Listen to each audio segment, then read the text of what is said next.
The things that you might find in a typical wildlife pond, it's hard to predict. You really need to get a net in there and have a sample of what could be in there. We need to take into account seasons, so we're in winter at the moment, so we're not going to have the biodiversity we would find in spring and summer. But we've just had a little dip, and we've got quite a lot in just a couple of dips within the pond. It's all mainly small invertebrates, but these are the bottom rung of your food chain. So they're going to provide food for amphibians, for larger invertebrates, for visiting water birds, for mammals as well. So just in the tray at the moment, we've got water fleas, we've got cyclops water fleas, we've got hog louse, freshwater hog louse. Oh, got quite a big freshwater hog louse there. We've got some freshwater shrimp. Looks like we've got some water mites, and we've got caddisfly as well, which I'm quite pleased that we've got caddisfly, because they are a great find in the sense that they're an interesting invertebrate. They are a fly larvae that literally makes a little sleeping bag for its abdomen. And the sleeping bag differs between species. So this particular species has made its sleeping bag out of sections of leaf. They're also a good find because they indicate that it's generally clean water. You don't really get caddisfly living in very, very dirty water. So by sampling your pond, you can find out what freshwater invertebrate in there, and you can get an idea if the water is relatively clean. If you end up getting loads and loads of hog louse, loads of leeches, it might be that the water's not as clean as it should be, or it could be that there's just a lot of detritus, a lot of debris at the bottom of the pond. But sometimes ponds, they can, especially at this time of year, they may look like they don't harbour any life. They may be completely overgrown. But a lot of wildlife doesn't necessarily care about what it looks like. It's just whether it functions well as a habitat. So we've been to ponds before where it's been completely overgrown, and we've found things like great crested newts, which are a protected species. So you really don't know what's in a pond. You can't judge a book by its cover. You've got to get in the pond and have a look. So we'll have another little dip, see if we can find anything else. We've also got phantom midge larvae in there as well, which again is another little fly larvae. It's like a little teeny worm that's transparent, so it gets the name phantom midge larvae. We'll have another little dip.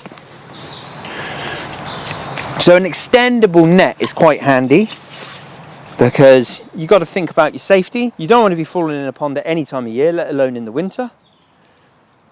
Making sure you've got firm footing, and also lowering yourself to the pond. If you're leaning over, you're more likely to fall in, more likely to lose your balance. So bring your centre of gravity low in a crouching position so you're ready to brace yourself. And I always tend to have a good swirl around when I'm dipping, kind of rub it against some vegetation, try and see if you can capture some of the invertebrates there.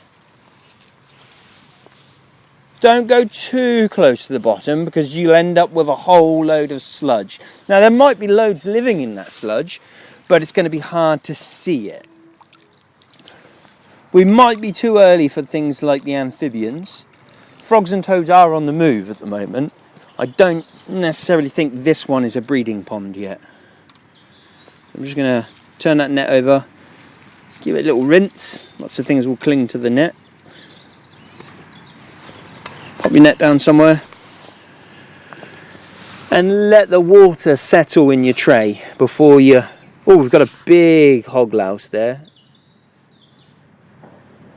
So a hog louse, it's a crustacean. It's closely related to woodlice, so it's pretty much a pond woodlouse. It does the same job. It eats decaying matter. It's kind of the cleanup crew of the pond. It's going to sit at the bottom of the pond. It's going to eat all the dead decaying matter. So if you do end up with a pond that is heaving with water hog louse, as we mentioned, it could be that there's a lot of detritus and the pond needs a bit of a clear out. Got a lot of duckweed. Duckweed is beneficial to the pond. It can be a bit of a pain when it completely covers the surface. It can stop sunlight penetration. But a net like this, a really fine net, you can literally use it as a skimming net to just skim some of this duckweed off. If you get duckweed on a pond, it's very hard to get rid of it completely. But like a lot of management and maintenance tasks, it's just little and regular. Just come out every now and again, just give it a quick skim, take off some of your duckweed. And if you've got a compost heap, I would literally just take it to the compost heap with a jug of water, turn the net inside out and just rinse out the net into the compost heap. Duckweed will also get caught by wind drift, so it's quite handy. If there's been windy weather, it might push it all to one end of the pond.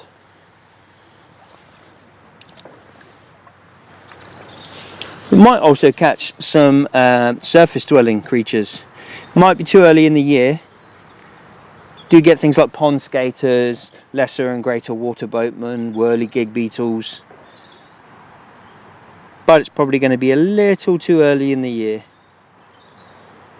Another couple of months and we'll definitely have them.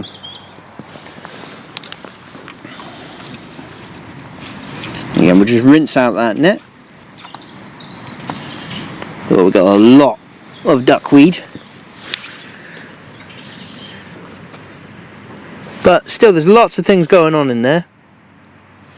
More phantom midge larvae, more hog louse, water fleas. Got bloodworm as well. That's a really easy one for identification. It's a teeny little worm, little wiggly thing, and it's blood red, hence its name. So bloodworm is an easy one to find within your pond. Here we've got a bit too much duckweed in here now. It's limiting the visibility into the water.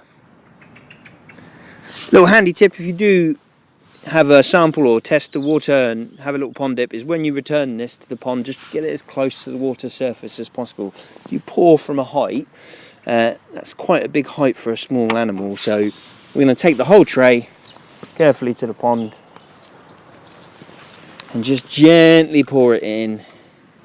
There's going to be things still clinging on as well on that tray, so always give your tray a quick rinse just to get out most of those little creatures, all the water fleas.